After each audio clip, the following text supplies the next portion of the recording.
Tom Ford is one of the most famous designers of our time, with specifically his perfume line contributing enormously to the recent sale of $2.8 billion to Estée Lauder. But how did he grow his business to such an enormous size, and what will become of his label now that he has left? To talk about Tom Ford, the company, we actually need to go back to 1994 when he took over Gucci. I very seldom talk about designers past at other companies when discussing their own brand, but for Tom Ford, this is paramount. In 1995, he debuted his first collection as creative director of Gucci after his appointment as creative director in 1994, but it was really his second women's wear show, Autumn/Winter 95, that really blew up in a way that would have been very hard to predict. At this time, Gucci was extremely struggling. They were near bankruptcy and they seemed like a forsaken business, known more for the murder of Gucci than anything else. But when Ford infused his extremely sexualized image onto the brand, he completely revived the company by using sexuality as shock marketing, both in ad campaigns and on the catwalk. This strategy really succeeded at getting the public attention onto Gucci.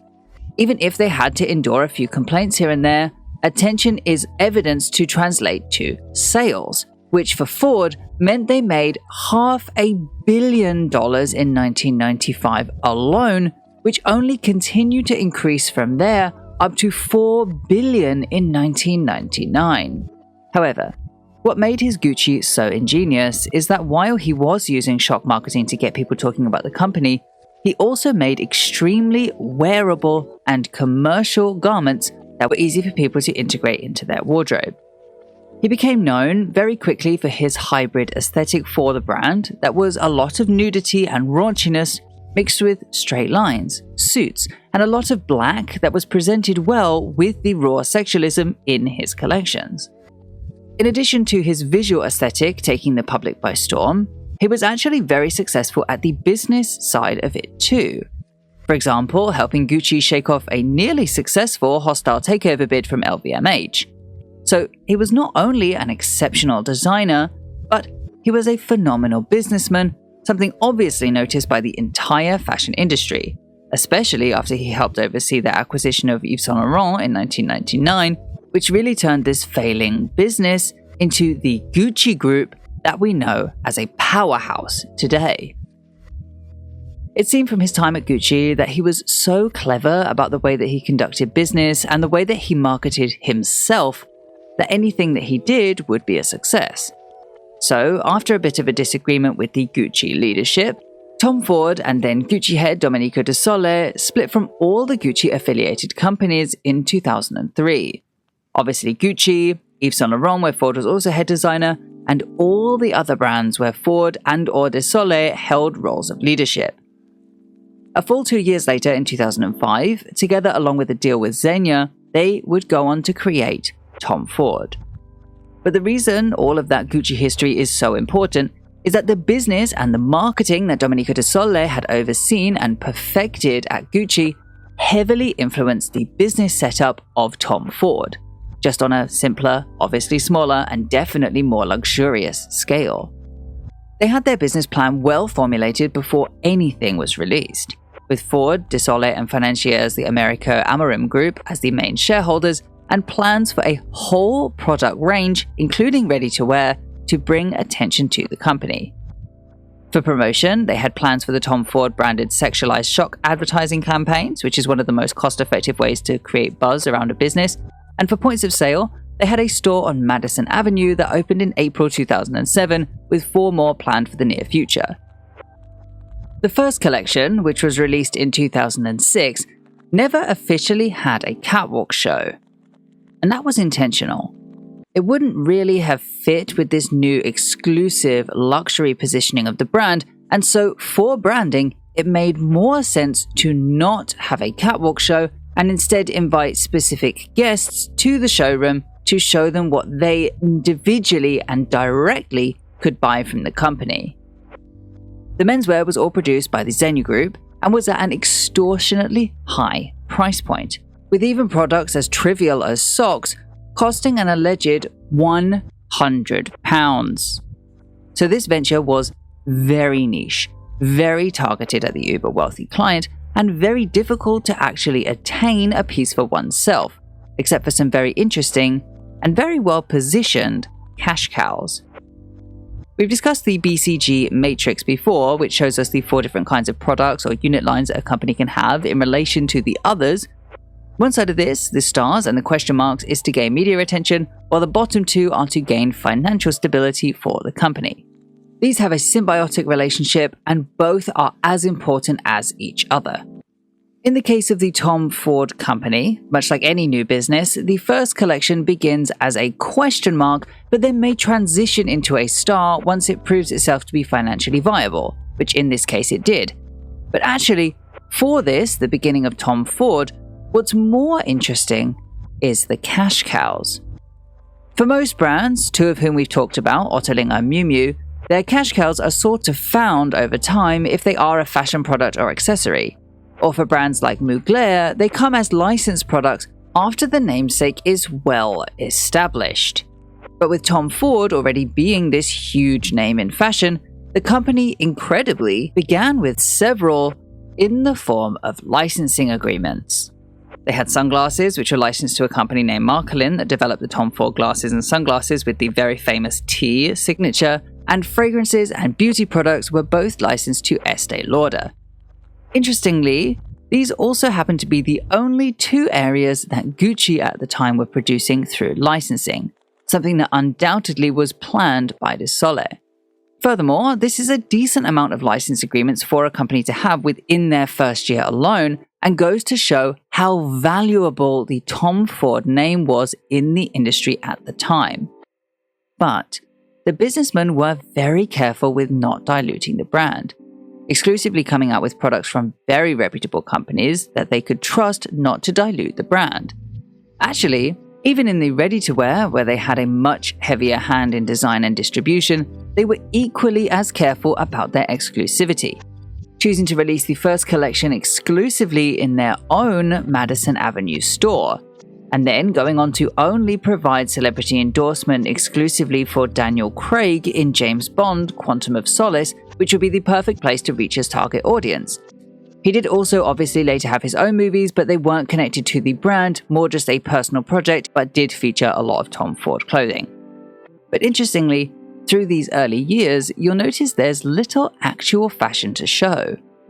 The garment retail offering was extremely low-key and exclusive menswear for the brand's formative years, and it would pretty much remain that way.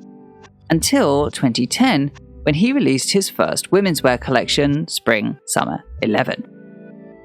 To go against the catwalk trends at the time, there were no cameras except for Terry Richardson, who was not yet disgraced.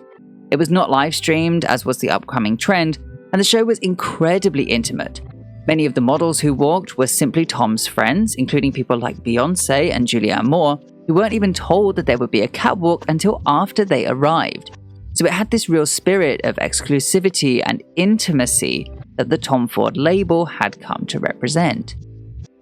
It was really in this collection that Tom Ford reintroduced the world to how his clothes could make the consumer feel after the images were released a little bit later on. They were incredibly well considered to be both sensual and powerful, but while being incredibly commercial garments that were very well branded. As Tom Ford says in this 2011 Oprah Winfrey documentary, they compiled a group of things that he liked and were associated with him as a personality, and translated those into the personality for the brand, which strongly sets up the house with codes before they truly had even begun, in a way that married the menswear developed exclusivity so well. The house's offering was meticulously considered in a way that reminds me of the marketing funnel, which in a nutshell is a visual consideration of the evolution of a customer's thought process before and in some iterations after they purchase. At the top of the funnel, you'll see that they have awareness, which would have been in the business already from the perfumes. The fashion show would then bring potential customers down the funnel to consideration. Then, because the clothes were very commercial and easy to integrate into the wardrobe, were still very well branded, it would lead potential customers into the store, which is what is meant by conversion, in which they could see the extreme quality in each piece, which was obviously baked in the company throughout this entire time, as it was something that they had been incredibly careful of. These are the main parts of the funnel. But the company even then went a step further by enticing the customer into loyalty with the combination of huge brand equity with the Tom Ford name and exceptionally good quality, reliable clothes that one could come back to a similar version of each season. They were effectively building themselves to be like a luxury J. Crew or a very fashionable Brooks Brothers. The Tom Ford brand wanted to build a solid customer base, and they were going about it in an incredibly stable and intentional manner. From a business standpoint, one would think that this was an exceptionally well-planned business foundation headed by two of fashion's greatest. But creatively, the clothes were never anything exceptionally exciting, and they very seldom rocked the boat. Instead, they relied on celebrity endorsement from people like Beyoncé and Jay-Z to boost the company's profile rather than their own product offering. However, despite how I just phrased that, this was intentional. They had celebrity endorsement to boost the name and then provided their customers with a trustworthy, reliable brand that supplied the customer with something that they could expect. This directly feeds back into the marketing funnel with the transition of one-time customers into becoming loyal customers, which is exactly how he materialized his unending financial growth at Gucci with reliable product. Tom Ford himself even explicitly tells us that this was his business plan in the same Oprah Winfrey documentary that I mentioned before, in which he states that the goal of the company is no longer to move fashion forward, but instead to create a truly financially viable company. But that's not to say he was always successful. Following the success of the first collection and the really increased quantity of press, the company decided to go in on women's wear fashion shows for further promotion after realizing there was actually a really sizable market for his women's wear. However, the first women's wear collection for Tom Ford outside of the launch buzz was Spring 2012, which was technically the brand's third collection, and it was not a success, but instead their biggest failure to date. The fashion press really didn't like the collection, calling it out-of-date Gucci and questioning the relevance of Tom Ford's look so long after it was introduced. So, much like the previous collections, as far as I could tell, this one also wasn't actually produced, despite the Spring-Summer 12 collection clearly being geared towards production as an expansion. And really, if it wasn't for Autumn-Winter 2012 altering the point of view of the women's wear slightly, the brand may not have picked up in the way that it did. This Autumn-Winter 2012 tweaked aesthetic was less colourful than the previous collections and much more geared towards Hollywood-style glamour. This too fits in with the Tom Ford personal brand, given his movies being such a success and with how many celebrity friends that he so famously had. So it was both an easy transition for the public to accept, and it was an authentic change to where Tom Ford was at this point in his personal life. But not only was it successful creatively, it was clearly financially successful too, as by 2013, boosted by their recent successful expansion into Asia, they had over 170 points of sale worldwide if you include the cosmetic points of sale. However, it wasn't long before this upward slope would start to plateau once again. The show started looking a bit generic, a little Michael Korsy, and it seems that sales reflected that. In 2017, Zegna acquired a 15% stake in the company bought from Amorim. And we know from this report that came with Zegna going public in 2021, something that Tom Ford has yet to do, that the sales at Tom Ford were really not doing well at all by 2019, making a net loss of 15 million. This is obviously incomplete statistics. It's not from Tom Ford, but it's from Zegna. But at this point, the Tom Ford aesthetic was 25 years old and honestly a little dated after the Me Too movement had gained traction. Plus, since its inception, the business structure of Tom Ford had largely remained the same. They hadn't had any major changes of leadership roles, and there was no big shift in the company's product offering. So, without having a new BCG Matrix ? And without any new hip products, any new cash cows, naturally, the company just started to become a little dated. By Autumn-Winter 2019, they'd started to adapt the aesthetic yet again.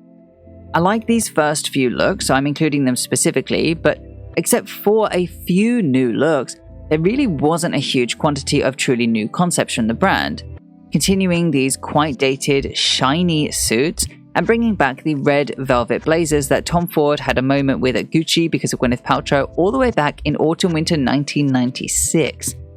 All in all, to quote Vogue, Tom Ford had gone tame. So, with potentially making a loss, little buzz around the brand, and creatively just being a little dated, a little in a rut, they weren't exactly in the best position to weather the upcoming pandemic. By 2022, Tom Ford was rumored to be working with Goldman Sachs on the valuation of the business, and many speculated that it seemed like an eventuality that Tom Ford would one day sell his company. A day that came just a few weeks ago with the sale to Estée Lauder for $2.8 billion, marking Estée Lauder's first foray into fashion. Apart from this final Tom Ford Autumn/Winter 23 collection that comprises of his biggest hits, which I'm attributing to the brand wanting more buzz going into the sale, Estée Lauder hasn't really done much with the company just yet. Though there has obviously been a restructuring that comes with such a massive sale, and I do expect that to show within the next few weeks at Fashion Week if they decide to show, or maybe the following Fashion Week, to be honest. However, I honestly doubt that they will do anything drastic. Tom Ford has said in the past that he didn't want his name on something that he would never have designed himself, and he has been so protective and careful with his brand right from the very beginning. Even in the sale, he oversaw that Zegna continued to produce the clothing for the label, and I believe it was solely him that chose his successor, Peter Hawkings, with whom he had worked for 25 years, dating all the way back to Gucci. So, I imagine Ford is making the sale because he can trust Hawkins and their new president, CEO Guillaume Giselle, to continue Tom Ford in a manner that Tom Ford the man would be proud of. For now, Tom Ford is ripe for a rebrand. And I think if they do really go for it with the funding from Estée Lauder, it could really work. The brand name has value, so there's really no reason for them to want to squander it, as long as they are willing to put the money into making it work. Thank you so much for watching. Subscribe and hit the notification bell for more videos like this one. Check out my beauty channel Underskin here, and if you'd like early access to videos, my Patreon is linked below.